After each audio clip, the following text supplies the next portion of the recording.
여러분, 어제까지 동지를 향해 총을 쏘던 사람들이 있습니다. 그런데 오늘은 눈물을 흘립니다. 우리끼리 싸우지 맙시다. 이러다 다 죽습니다. 화합해야 합니다. 갑자기 평화를 말합니다. 여러분은 이런 장면을 보면 어떤 생각이 드시나요? 정말 마음이 바뀐 것일까요?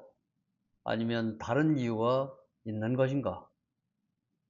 오늘은 이 문제를 감정이 아니라 시간의 흐름으로 한번 보도록 하겠습니다. 누가 옳고 그른지를 떠나서 실제로 무슨 일이 있었는지 차근차근 확인해 보겠습니다. 왜 갑자기 분위기가 바뀌었는지 여러분도 스스로 판단해 보시죠. 그리고 영상 마지막에는 지금 민주 진보 진영이 반드시 기억해야 할 가장 중요한 교훈도 한번 같이 생각을 해 보시죠. 여기저기 여러 방송의 한 장면입니다. 과거 이야기를 꺼내며 문재인 전 대통령을 비판하고 정통 지식 문제를 거론하며 목소리를 높였습니다. 상당히 강한 표현들이 이어졌죠. 그런데 불과 며칠 전부터 같은 사람이 전혀 다른 모습으로 보입니다. 눈물까지 보이며 말합니다. 우리끼리 싸우지 말자. 이러다 다 죽는다. 화합해야 한다. 여러분, 단 하루입니다. 불과 하루 전까지 갈등을 이야기하던 사람들이 하루 만에 화합을 이야기합니다. 물론 사람은 생각이 바뀔 수도 있습니다. 정치는 더더욱 그렇습니다. 하지만 이렇게 급격한 변화가 나타나면 자연스럽게 질문이 생깁니다. 무슨 일이 있었던 것일까? 왜 갑자기 분위기가 바뀐 것일까? 여기서 우리는 조금 더 넓게 봐야 합니다. 얼마 전 이재명 대통령의 발언이 보도됩니다. 싸우지 마라, 짜증난다. 매우 직설적이고 분명한 메시지였습니다. 그 순간 많은 사람들이 하나의 장면을 떠올렸습니다. 대통령의 경고가 나오기 직전부터 일부 인사들이 갑자기 태도를 바꾸기 시작했다는 점입니다. 물론 이것이 우연일 수도 있습니다. 하지만 정치에서 우연이 반복되면 사람들은 그 이유를 찾게 됩니다. 그래서 많은 지지자들이 묻고 있는 것입니다. 왜 갑자기 공격하던 사람들이 화합을 말하기 시작했을까? 이 질문은 충분히 가능합니다. 그렇다면 여기서 조금 더 본질로 들어가 보겠습니다. 이번 논란의 핵심은 사실 한 사람의 문제가 아닙니다. 더 큰 흐름이 있습니다. 약 6개월 전으로 돌아가 보겠습니다. 그 무렵부터 우리 진영 내부에는 새로운 흐름이 등장합니다. 이른바 뉴 이재명 세력이라고 불리는 그룹입니다. 여기에 여러 유튜브 채널과 정치 스피커들이 합류하기 시작했습니다. 그리고 그 이후 진영 내부의 분위기가 크게 바뀌었습니다.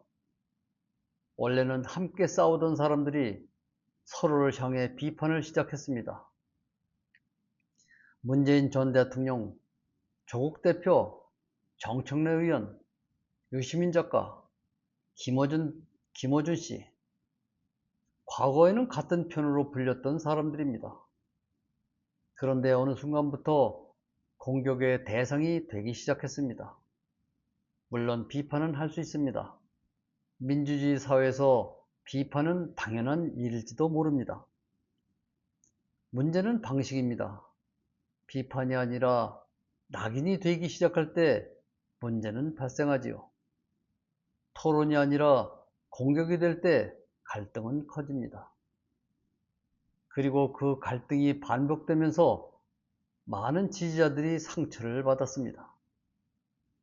그런데 지금 와서 화합을 이야기하는 사람들의 메시지를 들어보면 이상한 점이 있습니다. 가장 중요한 질문에 대한 답이 없습니다. 첫째, 누가 먼저 싸움을 시작했는가? 둘째, 무엇 때문에 싸움이 벌어졌는가? 셋째, 분열의 책임은 누구에게 있는가? 이 세 가지에 대한 설명이 거의 없습니다. 그저 결과만 이야기합니다. 이제 그만 싸우자. 화합하자. 우리가 하나가 되어야 한다. 당연히 맞는 말이지요. 누가 화합을 반대하겠습니까? 하지만 진정한 화합은 과정이 필요합니다. 왜 갈등이 생겼는지 돌아봐야 합니다. 누가 상처를 받았는지 확인해야 합니다.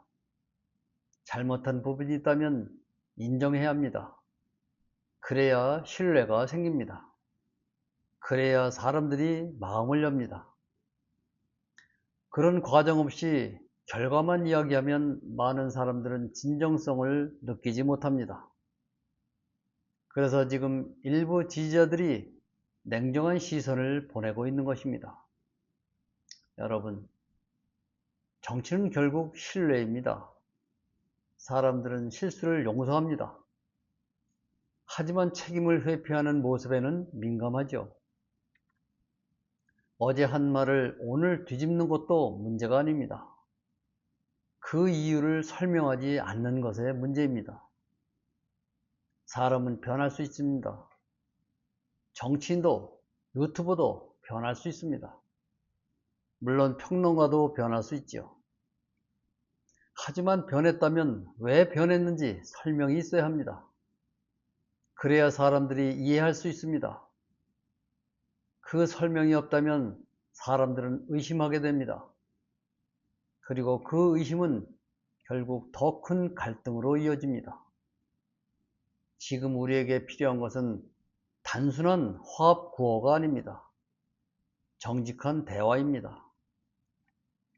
왜 싸웠는지 그 이야기를 해야 합니다. 무엇이 문제였는지 이야기도 해야 합니다. 누가 상처를 받았는지 그 과정 없이 외치는 화합은 오래가지 못합니다.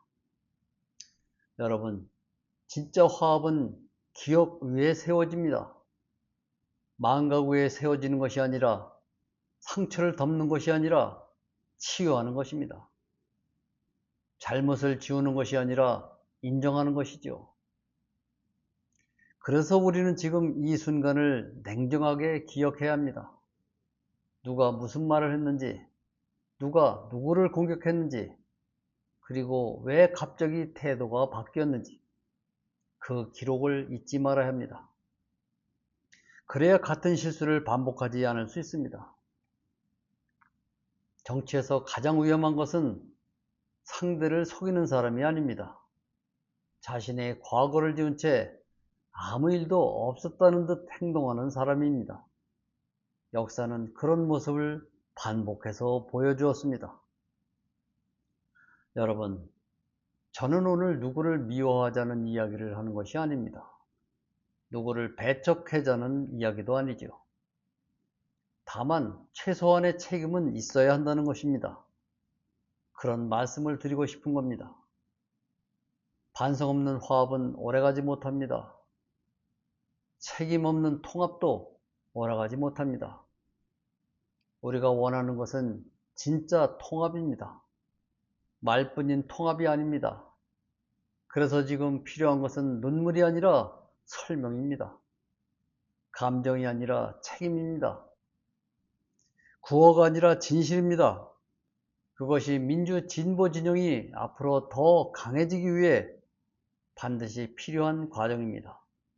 정말 갑작스러운 변화였을까? 아니면 이미 예고된 흐름이었을까? 여러분, 오늘은 여기서 마칩니다. 고맙습니다.